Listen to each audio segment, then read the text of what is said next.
From the heartland of America and the gateway to the West, good morning, good evening, wherever you may be across the nation, around the world. I'm George Norrie. This is Coast to Coast AM. Later tonight, future events and prophecy. Here's what's happening.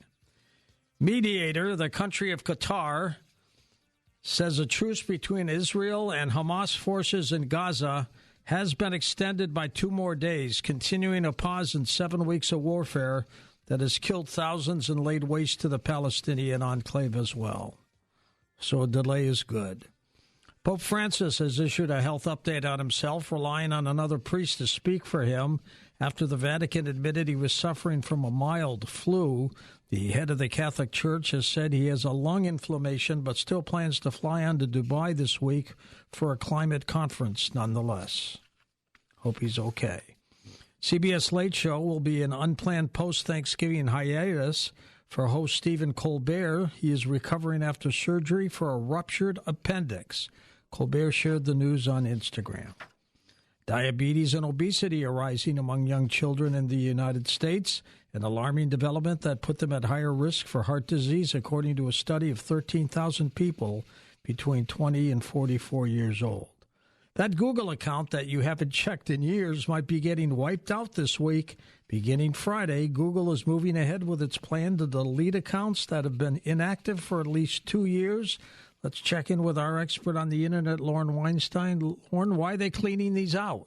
Yeah, well, I mean, basically up to now, once you had a Google account for Gmail, photos, documents, whatever, you normally could hold on to it effectively indefinitely, even if you rarely accessed it. But yeah, Google has now changed its policy. They announced this about 6 months ago, I believe. A lot of people didn't hear the announcement. And now Google is starting to delete those accounts and all the user data in them, emails, photos, and the rest. Now, they'll do this if they consider the account to have been inactive for 2 years or more. Now, before doing this, they're trying to send out warning emails to the associated Gmail email addresses and the recovery addresses if there are any. The problem, of course, is that many people, despite having lots of important data stored in Google accounts, have lost track of those email addresses. Recovery addresses may be obsolete or just never supplied, and there are going to be a lot of people surprised to find that their Google account and data have vanished forever. Now, there are some exceptions to this policy. For example, apparently if there's an associated YouTube channel tied to an account, and with YouTube videos, the account won't be deleted, even if inactive, by Google's definition of inactive. But by and large, it's really, really important that if you have an old Google account sitting around that you haven't touched in a couple of years and still has data that you care about, you really need to immediately log in, read some email, access other data in the account. Those are the sorts of things, among others, that are supposed to take the account out of inactive status so it won't be deleted. Now, unfortunately, there are also many people who, for innocent reasons over the years, have been locked out of their Google accounts due to things like confused passwords, problems with devices, other login procedural issues. There's a whole long list. And while Google does have rather elaborate account recovery procedures that are supposed to help users regain access to their accounts and data in such situations, it's also unfortunately true that these just don't work for many innocent users, and they generally have no way to effectively contact Google to request any real help. Don't we know it? This is an area that I've been bugging Google about for many, many years, and it really hasn't gotten any better. So for those people who haven't accessed their Google data because they've been unable to get back into their accounts, this new Google policy of deleting inactive accounts and associated data is going to be very, very bad news. And frankly, while I continue to try and convince Google that there are ways that this situation could be improved, so far I continue to pretty much hit a brick wall there about this. So if you have an old Google account, I recommend that you access it right away if you can to try avoid having it deleted, because right now it appears that Google is going full steam ahead with this new policy, whether we like it or not. Lauren, thank you for your technology reports. They really are poignant and to the point. It's always my pleasure, George. Lauren Weinstein. His website is linked up at his Twitter feed at Coast to Coast AM. Workaholics are addicts who don't really enjoy their jobs, according to a new study. Do you believe that? Previous studies have shown that workaholics commonly experience a sense of unwellness, often in combination with negative emotions such as hostility, anxiety, and guilt when they don't do as much work as they would like to. However, new research shows that the mood of workaholics, people who suffer from an addiction to their work, is generally worse than that of others, even when they're doing something they are passionate about, like their dream job. How about that? I don't agree with all that. Let's check in with Stephen Cates, Dr. Sky, to see what he's got going on for us this week. Hello, Stephen. Hi, George. Well, we begin with the mystery of a Chinese rocket that crashed into the moon. Well, something, George, crashed into the moon in 2014, which made 2 sizable craters. And scientists tell us that the mystery rocket is most likely the remains of a Chinese booster rocket known as a Long March 3C rocket, which blasted off from China back in October of 2014. It carried an interesting spacecraft. It was the Chang'e 5T1 spacecraft payload. A lot to say there. Scientists noticed 2 very unusual double craters in space surveillance images. But, George, the mystery here is what was the second payload, which created the double crater. Before this object hit the moon, some thought it was a SpaceX rocket booster that got out of control. Highly unlikely. But now we know it was a Chinese rocket booster which made the 2 rather large craters. But how do we know this? Here's some great stories of technology in space. All this from images from the amazing spacecraft known as the Lunar Reconnaissance Orbiter. Managed here in Arizona at Arizona State University, the mystery remains as to what the other secret payload might have been, and still to this date, nobody knows. Let's talk about eclipses, George, because we'll have the big one coming up in 2024. But prediction of eclipses is serious science. With today's sophisticated computers, it may seem like this is rather simplistic exercises in simple mathematics. But how did the ancients predict solar and lunar eclipses with precision? This is really bizarre, without the use of modern computers. Well, here we go. The ancient Babylonians, George, predicted eclipses by the use of something called Saros cycles. It's a period of 223 synoptic, that is, complete lunar cycle months. And in simple terms, that's a series of 18 years, 11.3 days, when certain solar and lunar eclipses repeated. And what they did, they put all this information on clay tablets as their recording devices. It goes even more interesting. Their earliest eclipse was recorded back on May the 3rd of 1375 BC. Lunar eclipses, by the way, were thought to be evil omens which involved their kings. But it even gets more bizarre. The ancient Greeks used an amazing device known as the Antikythera mechanism, a kind of small computer with dials and numbers to predict accuracy with the strange world of eclipses and other astronomical events by combining cycles and theories to look at these events both in the past, present, and the future. That's totally amazing. We wrap it up here by talking about a new discovery by the James Webb Telescope. It reveals a star system, George, 163 light years away, with a large hot Jupiter-type exoplanet. They're detecting water and methane in its atmosphere. The planetary object is known as WASP. 80b will be studied, of course, in great detail to seek out the origin of these unique exoplanets. Wrapping it up rapidly with the live sky, the full Beaver Moon, George, shines across the entire listening audience 238,000 miles away from your eye. A small comet known as Comet 12P, Pons-Brooks, will pass very close to the bright star Vega in our evening skies around December the 5th. You need dark skies, a pair of binoculars, and a telescope at best. But in order to find it, we always recommend theskylive.com. Great information there. Emails, drskyshow@gmail.com. And what do we always say? Simply always remember to keep your eyes to the skies. I'm your navigator on the highway to the heavens. Happy holidays, Merry Christmas as we move deeply, as we move into the last month of the year, December. Thank you, George. Thank you, Dr. Sky. We'll talk to you next week. And the next full moon in December would be called the cold moon. I wonder why.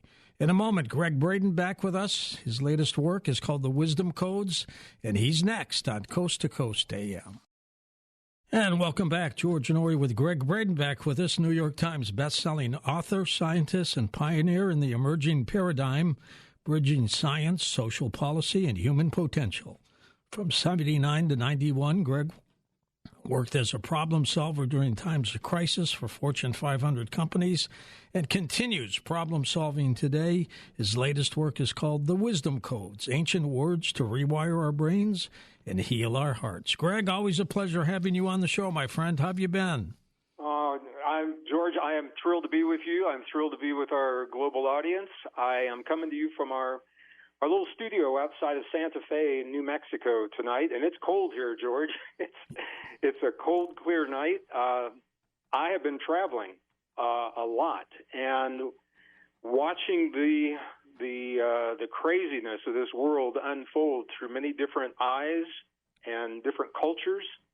And I think pretty much everyone is in agreement that this is no ordinary time in the history of our planet. It's bizarre, to be sure. You doing any trips to Gaia? You know, I was just in Gaia in August for Ancient Civilizations. They booked me for next year as well, next August. I don't think that's a secret that I'm giving away. They'll have the conference in August of next year. And George, I have to tell you, I walked into the studio there, and I had very fond memories of you and I being in that studio a few years ago. We taped 2 segments for Beyond Belief in that studio, so it was good to be there. Now, what's going on with these wars? Ukraine, Putin seems to be wanting to back down a little bit, but it's still ongoing. Israel and Hamas have extended their truce, but that war's still going. It's a tense time for everybody. It is a tense time, George, and that's one of the things that people are asking me all over the world. Why now? What in the world is going on? Why does it feel like the world's coming apart at the seams, right now? And the answer, George, it's one of those beautiful places where science and spirituality and the real world come together in a really powerful way. So, I know it's no news to this audience. It's a very well-informed audience, and I'm always thrilled to be with this community. There's an ancient battle that's unfolding, George, and we all know that. It's the battle between light and dark, good and evil. It's played out throughout history. And it plays out in different ways throughout history. What makes now so very different is that technology is allowing that battle to play out in ways that we've never seen before, George, and what's called a 5th generational warfare. Now, I know some of your listeners are very familiar with that. Some listeners may have never heard of 5Gen warfare. But it's a form of warfare that begins in the human mind and in the heart, George, before it ever makes its way onto a battlefield. There are actually 5 domains of this 5th generational warfare. It's information warfare, we're all familiar with. Economic warfare, these are sanctions against, Russia and Iran and things like that. Psychological warfare, which is playing out right now when it comes to what's happening in what happened on October 7th and Israel. Political warfare, and then cyber warfare. We're all familiar with cyber warfare. And then those types of warfare soften the battleground, as it were, before kinetic war ever happens. And the reason this is important is because this warfare, George, is what keeps people in fear. That's right. And when we are locked into fear, and we're seeing this happen, I'm seeing it happen with dear friends, and I'm even surprised at how deeply my friends are being influenced by misinformation, disinformation, false information. But the bottom line, George, it keeps us in fear, and that fear veils our most powerful asset that we have as humans, and it's at the root of this ancient battle between good and evil. So I'm going to use the word, and I'll identify the word. It's about human divinity. And when a lot of people hear the word divinity, they think in terms of religion, why wouldn't we? We have schools of divinity. But when you look at the definition, George, this is fascinating to me, fascinating. Divinity is actually defined as the ability, the human ability to transcend perceived limitations. And that's it. The ability to transcend, to become more than the limitations that may not even be real, are perceived limitations. When we accept our divinity, George, we are not subject to the fear that keeps us locked into this ancient battle of perceptions. When we are not in fear, we are less vulnerable to other people's ideas of what our world should look like, what our government should look like, and what our lives should look like. So this battle that's happening now, you asked about Ukraine, you asked about Israel. We're seeing 22 battles, 22 wars are actually unfolding on Earth right now. The United States has got boots in the ground in 11 of those. And all of them are spun up, keeping those that fall prey to the fifth generation of warfare, to what we're being told about these wars. They drive people, George, I know you're seeing this, they drive people to the lowest primal common denominator. They make people into something that they would never be in everyday life. They make them hate. They make them angry. They make them want revenge. These betray our truest nature, our divinity. So when we're looking at these battles playing out, you and I have talked about this a lot. We're living the end and the convergence of many cycles of time, whether you're talking about the Mayan calendar or, biblical traditions or ancient prophecies. They're all converging right now. And they converge right around that 2030 timeline. That's the UN has identified that. The World Economic Forum has identified that. And I think what we're seeing, George, is we're seeing a jockeying for power and control in these last few years of this cycle, using fifth generational warfare to frighten people into submission so that we are more vulnerable to these other ideas of what our lives and our world should look like. We give our power away to that. And the flip side of saying that, people ask me, Greg, if this is true, how do you win this kind of a battle? Well, it's not about winning so much as it is transcending. When we become the best version of ourselves, George, when we live the full potential of what it means to be human, and this is where the science is so fascinating, because the science is revealing potentials within us we're only beginning to understand. And when we embrace those potentials, whether they're supercognition or super memory or a super immune response, longevity enzymes, super resilience to change, whatever it is, when we accept those are aspects of our divinity, and we free ourselves from the shackles and the bonds of the fear that makes us into something that we're not. That's how we triumph. So in a nutshell, that's where I think things are headed, and that's what I see happening right now. And I think it's fascinating because when we look at it from this perspective, we begin to see that these are not random, spontaneous wars. They're not random, spontaneous events. There's an orchestration that's happening.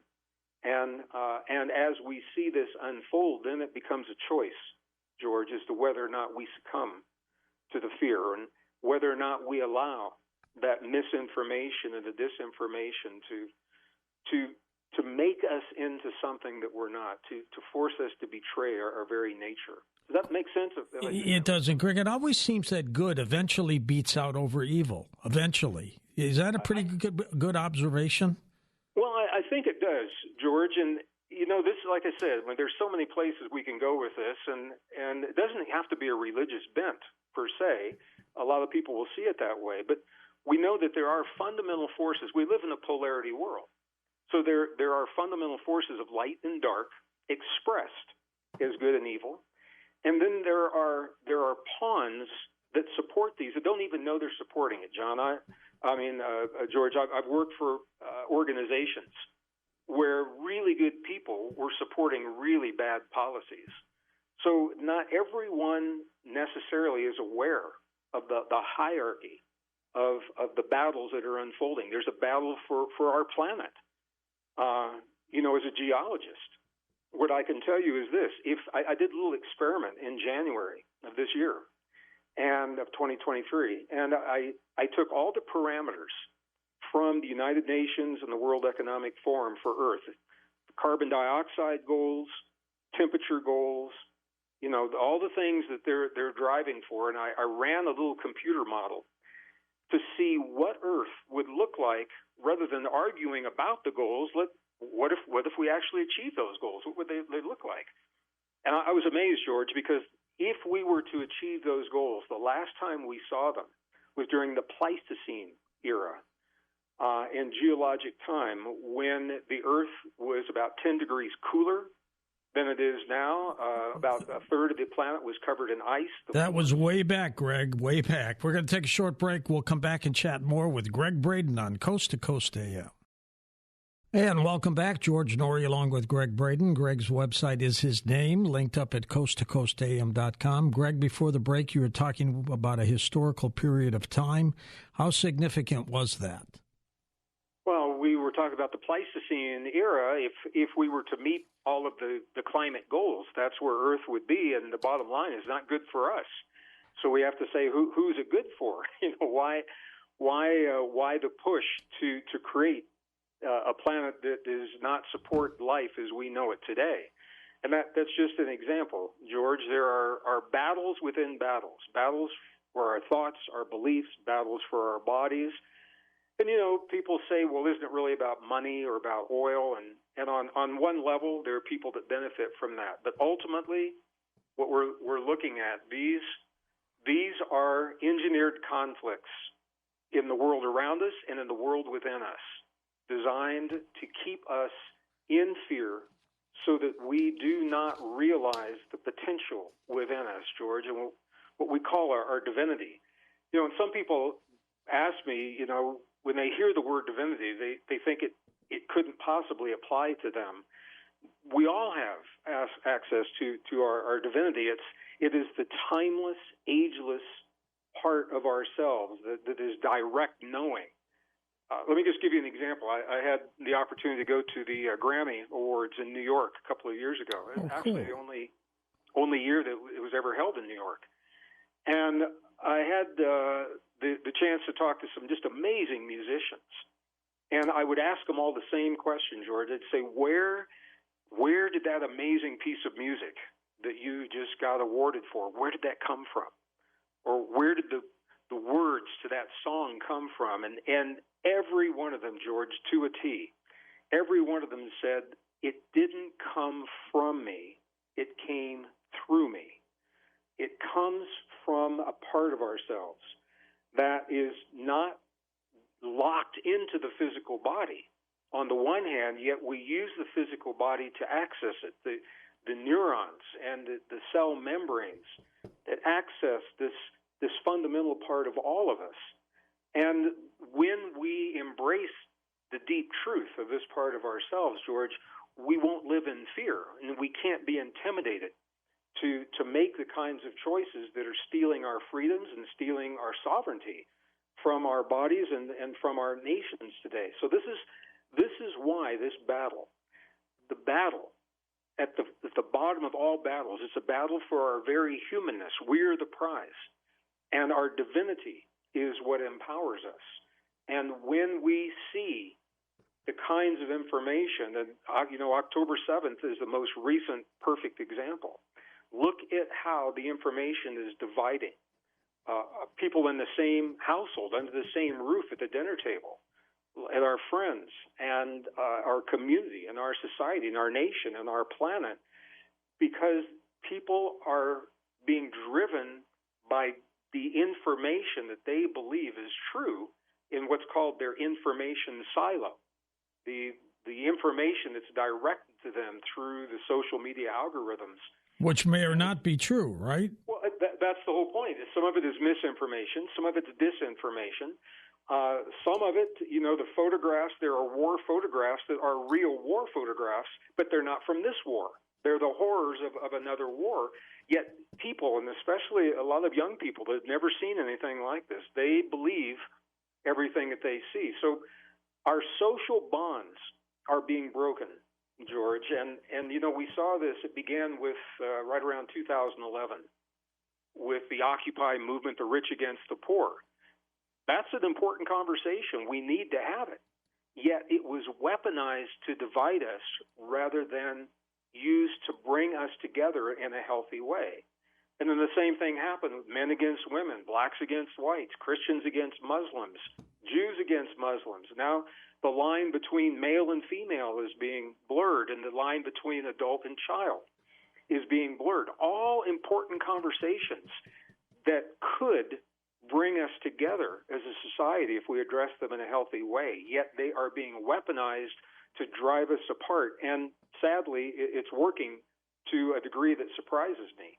So all of this, these are examples of fifth generational warfare that are being used to break the social bonds, to keep people in fear. And in that fear, what we're seeing is a collapse of systems and new systems like central bank digital currencies, or different kinds of energy systems, or agricultural systems, or banking systems. Those systems are being now introduced in the presence of that fear, because we don't have a unified voice, George. And this is where the real battle is happening. This is the battle that's unfolding for us all right now. Now, it's been unfolding for a long time, but why does it seem to be so prevalent now, Gregg? Oh, this is so interesting, George. I'm sure you remember the 2012 phenomenon. You and I did a program on the Mayan calendar. A lot of people think that's over. What they don't realize, and the Mayan calendar is just one example. I'll use this, but we can do it through other traditions as well. 2012 was the point where the end of one cycle completed and another one began, but those things don't turn on a dime. Those cycles don't turn on a dime. There's a buffer period. There's actually a mathematic constant. It's 0.07243. You apply that to a cycle of time, and it gives you the buffer from when the cycle begins and when it ends. Well, that is a 36-year buffer for the 5,000-year cycle that the Mayans talked about. 2012 was halfway through that buffer. 18 years before that buffer was 1994. 18 years after that buffer is the year 2030. So we are barreling down on the end of, truly, the end of that cycle. Biblical traditions come at it from a different perspective, but they also say there are events unfolding and we're closing the cycle. Geologically, we're looking at a closure of cycles. We're looking at the convergence of climate cycles, human conflict cycles, and economic cycles. So there are many perspectives that are all leading us to the same understanding that this is no ordinary time in history. We're living the close of these cycles. And I think what we're seeing, George, is we're seeing the powers that be that maybe understand part of this. I don't know if they understand all of it, but they're jockeying for position and for power in these last few years of the cycle to better themselves for the new cycle as they see it when that new cycle emerges. Do they think, Gregg, they're running out of time and they have to react quickly? Well, I think they are running out of time because the magnitude of change, George, if you've read anything from the United Nations UN SDG 2030, the 17 development goals that they want implemented by the year 2030, and now the United Nations in 2019 signed a formal agreement to work hand in hand with the World Economic Forum to introduce those changes. When you look at the magnitude of the change that is being proposed, George, it requires a degree of social engineering and a sweeping degree of social engineering that the human mind and the human heart to embrace that much change in that short of a period of time, something we've never seen before. Not saying we can't do it, because we're wired to adapt. But what I am saying is this is not a slow, gradual change. We're talking about magnitudes of change we've never seen in our lifetimes. And I think this is the answer to your question, George. I think there is a sense that they're running out of time. And I think there's also the acknowledgement they're not going to get all the change that they're hoping for. And I think they're going to go for as many as they can, but some of the changes on the UN Sustainable Development Goals, there's just no way that's going to happen between now and the year 2030. Why is divinity, Gregg, so important here? Well, this is the key, George. And I mean, again, there are layers and layers of perspectives here. And I know everyone thinks and learns differently. I know for some people, might be a very different way of thinking, and for others, it's right up their alley.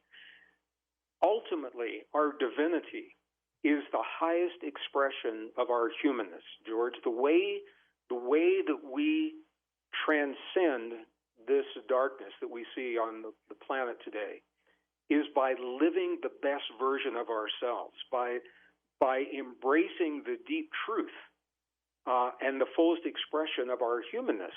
This is where the science comes in, because the science is telling us we don't know what our upper limits of our potential are, George.